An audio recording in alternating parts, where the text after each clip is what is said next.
Oke teman-teman, balik lagi ya di channel YouTube Hafiz. Di konten kali ini kita mau membahas ya manfaat dan juga tutorial cara menggunakan daun pisang. Daun pisang kering itu kegunaannya untuk apa sih untuk cana ini?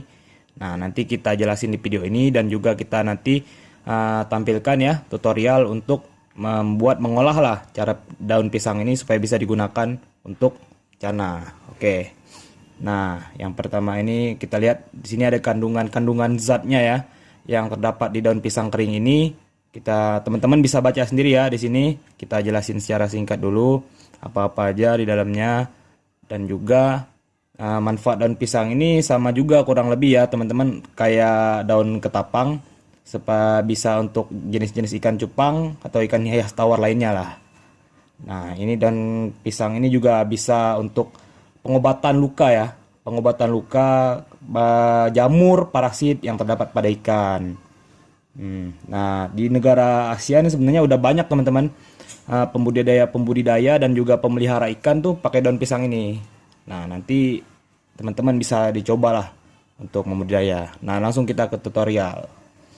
Tutorial yang pertama ya teman-teman, kita pilih daun pisang, bisa kita pakai pisang raja atau pisang kepok yang udah benar-benar kering ya teman-teman.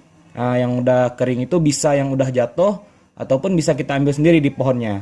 Nah, tapi lebih bagusnya keringnya itu kering di pohon teman-teman, untuk menghindari kotoran-kotoran pasir lah yang ada di daun pisang kering ini. Kan kalau udah jatuh di pasir takutnya udah tercampur lah sama kotor-kotoran lain. Nah, kalau bisa kita ambil daun pisang kering yang benar-benar kering yang masih lengket di pohonnya.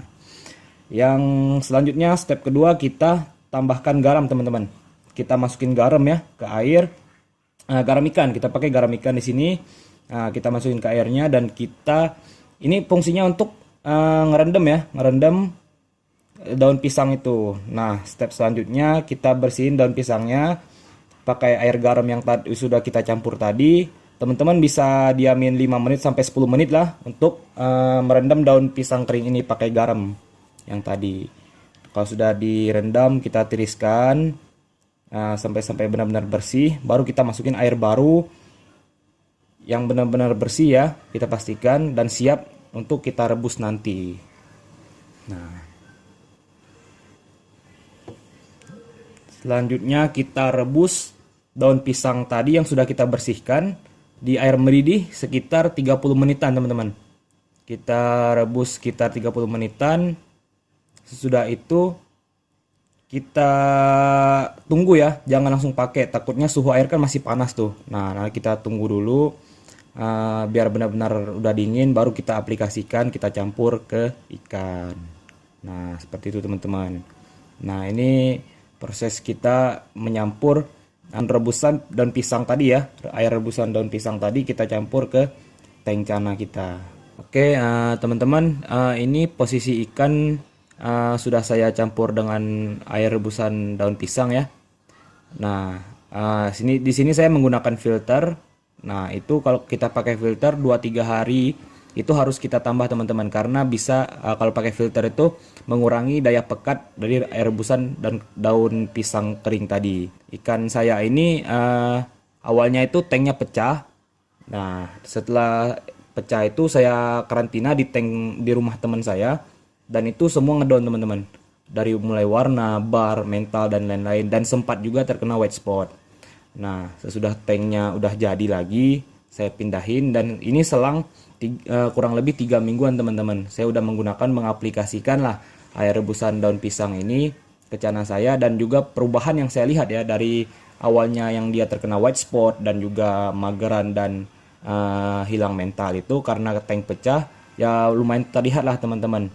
Dari mulai warnanya itu di punggung agak terlihat lebih oranye teman-teman. Kalau kita bisa lihat ya, dia itu lebih ke oranye, lebih ke pekat lah oranye kuningnya, merupakan perubahan yang lumayan lah menurut saya. Dan barnya makin tebal teman-teman, makin jelas, makin terlihat lebih menonjol lah. Dan juga untuk mental teman-teman, mental ini yang bisa saya bilang yang terlihat sangat drastis perubahannya. Dari awalnya tank pecah itu di rumah teman saya, dia itu ngendok terus teman-teman, diam di bawah. Dan setelah saya pemakaian 3 minggu ini, perubahan mentalnya itu lumayan drastis ya. Jadi mentalnya itu biasa saya pakai kaca, dan ini tanpa kaca saya pakai kepalan tangan itu mulai matok-matok sendiri teman-teman. Mentalnya makin naik lah bisa dibilang. Cepat beradaptasi ikan kalau kita menggunakan air rebusan daun pisang kering ini. Nah, jadi cana kita bisa dibilang lebih agresif lah teman-teman. Dan juga teman-teman, perubahan yang kita lihat di sini, dorsalnya itu ya, dorsal fin atasnya itu terlihat lebih ada kayak corak-corak teman-teman. Bisa kita lihat seperti riau teman-teman. Nah, di fin atasnya itu, dorsalnya itu nimbul corak-corak, dan itu yang saya rasakan teman-teman. Oke teman-teman, jadi cukup sekian ya yang tadi bisa saya sampaikan. Jadi teman-teman boleh dicoba, boleh tidak. Ini hanya sebagai opini saya saja. Apa salahnya kita mencoba kan? Karena kita sebagai keepers hanya ingin cana kita terlihat lebih indah. Gen lah yang menentukan ikan tersebut, pakan yang menunjang, dan progres dari keepers lah yang menyempurnakan cana kita. Oke teman-teman, sampai jumpa di konten-konten lainnya di channel Hafiz ya. Ditunggu terus. Jangan lupa subscribe, like, dan komen, dan juga share ke teman-teman kalau menurut kalian ini bermanfaat. Kita ketemu lagi di konten selanjutnya. Oke, salam YouTuber Angkai, channel Hafiz, mantap.